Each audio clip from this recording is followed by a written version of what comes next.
ওই হে কখন আসছে? আসতো কইছে কে? বুড়া রানী লাগাই দিয়া জোয়ানেরা নিচে বসে, চারটার গাদা, তুই একটা গাদা। জামাল মুস্তাকুর নবীর আমার কাছে আসি বসতে বল, আমল শিখে দিয়ে নামিয়ে যাবো।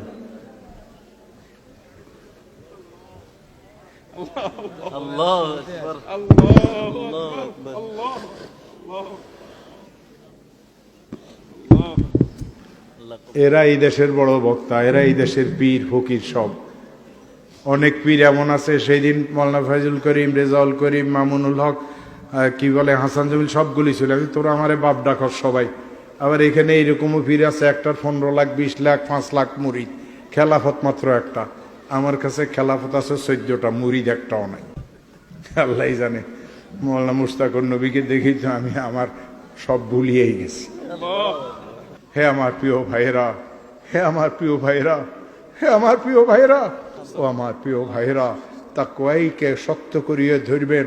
আল্লাহকে, রসুলকে, ইসলামকে, ওলামায়ে হক্কানি রব্বানিকে সবসময় শক্ত করিয়ে ধরিয়ে রাখবেন। এই সিদ্ধান্ত নিতে হবে, আল্লাহর ব্যাপারে কারো সাথে আমাদের আপোষ নাই, আমাদের রসুলের ব্যাপারেও কারো সাথে আমাদের আপোষ নাই, এই কুরআনের ব্যাপারেও কোনো কুলাঙ্গার সাথে আমাদের আপোষ নাই, আর উলামায়ে হক্কানি রব্বানিদের ব্যাপারেও কোনো কুলাঙ্গারদের সাথে আমাদের আপোষ নাই। ইসলাম ছিল, ইসলাম আছে, ইসলাম থাকবে। কোরআন ছিল, কোরআন আছে, কোরআন থাকবে। কোন কুলাঙ্গার ইসলামের, কোরআনের ক্ষতি করতে পারবে না। আল্লাহ আমাদের সবাইকে হেফাজতে রাখুক।